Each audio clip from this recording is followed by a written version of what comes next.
Republican presidential candidate Senator Ted Cruz of Texas comes out on top in the Value Voter Summit straw poll held yesterday, cementing his position as a favorite among social conservatives. He got 35% of the vote. I talked with Cruz from his new campaign office in Iowa about Speaker John Boehner's resignation the other day and what's ahead for Republicans in the Congress. Here's part of what he said. Let other people talk to him about that. Senator, it's great to see you this morning.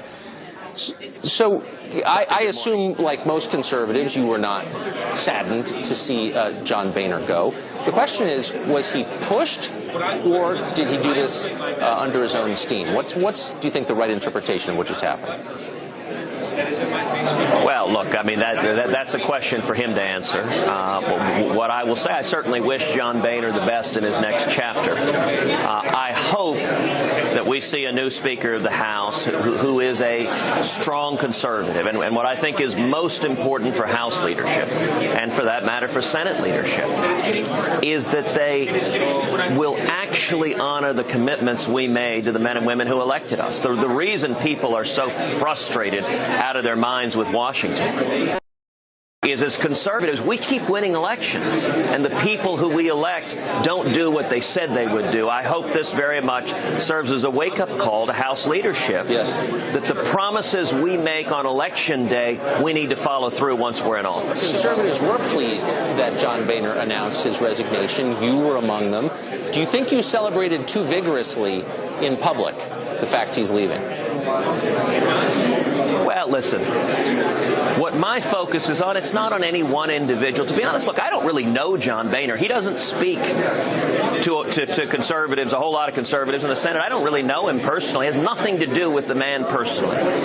What it has to do with is the leadership in both chambers. If either John Boehner or Mitch McConnell would stand up and lead, would defend the conservative principles we were elected to defend, I would be the first one to celebrate them, to praise them. It's not about, this is where so much of the mainstream media tries to make it a personality fight, right, tries to make it a food fight. Look, we saw that in the debate. The last debate, I thought they were going to turn it into Jerry Springer, have one of us pick up a chair and throw it at the other. You know, I ain't going to play that game. So is the government going to shut down over Planned Parenthood? Should it? Is it worth it for Republicans? Well, I don't think we should have a shutdown. I think it would be a mistake if President Obama forces a shutdown. What President Obama has said is really quite remarkable. He has threatened to shut the government down over Planned Parenthood. Here's what I believe Congress should do. We should fund the entire federal government, every bit of it. But we should use our constitutional power of the purse to decline to give $500 million of taxpayer money to Planned Parenthood, a private organization. It's not part of the government. It's currently under multiple criminal investigations for committing an ongoing felonies, and we should also use the power of the purse to prohibit any federal funds from being used to implement this catastrophic Iranian nuclear deal. It's interesting, at that last presidential debate, there were a lot of candidates who talked about Planned Parenthood, but I don't see a single one of them standing up and leading on Planned Parenthood when the fight is actually happening. I would welcome all 10 of those men and women who were in California come to Washington, stand up and lead the fight when the fight is actually being waged, and when we're deciding whether Republicans are going to honor the commitments we made to the men and women who elected us, or simply engage in show votes. Who would you like to see replace John Boehner? Would you be happy with Kevin McCarthy of California?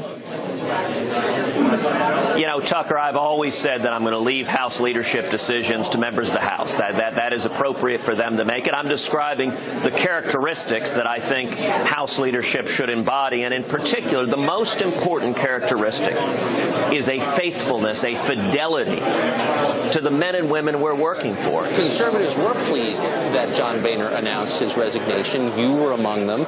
Do you think you celebrated too vigorously in public the fact he's leaving? Well, listen, what my focus is on, it's not on any one individual. To be honest, look, I don't really know John Boehner. He doesn't speak to conservatives, a whole lot of conservatives in the Senate. I don't really know him personally. It has nothing to do with the man personally. What it has to do with is the leadership in both chambers. If either John Boehner or Mitch McConnell would stand up and lead, would defend the conservative principles we were elected to defend, I would be the first one to celebrate them, to praise them. You're, Senator, in your new campaign office in Iowa, the first state, the first contest, the caucus there, and you're talking to voters. What are the real issues of concern to Republican primary voters, the ones you've talked to? Well, people are frustrated. They're frustrated with the direction of this country. They're frustrated with a stagnant economy where millions of Americans are hurting. They're frustrated with the federal government assaulting our constitutional rights. And they look at the Obama-Clinton foreign policy leading from behind is a manifest disaster. And they're looking for a leader they can trust. You know, all of us have seen campaign conservatives, people who talk a good game on the trail, but haven't walked the walk. I believe what Republican primary voters are looking for is a consistent conservative, someone who is the same yesterday, today, and tomorrow. I want to go to the Pope. You watched his swing through Washington the last couple of days. Do you think the Pope was direct and specific enough in his calls for religious liberty when he was in Washington?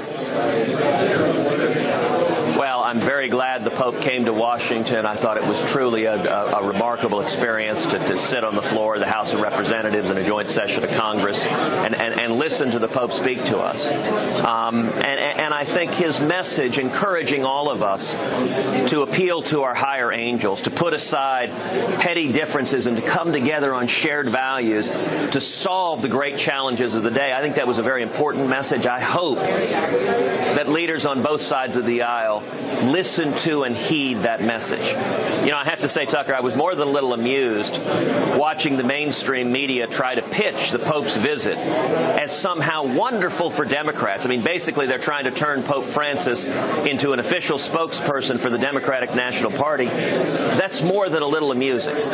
Pope Francis is a powerful voice for life. He is a powerful voice for marriage. He is a powerful voice for religious liberty. All three are under profound assault in America right now. And it was striking, it was sad that when Pope Francis on the floor of the House of Representatives called for us to defend human life at every stage of development, to see virtually every Democrat sitting there stone-faced with their arms crossed, glaring at the Pope, rather than standing together on the most basic obligation all of us have, which is to defend life.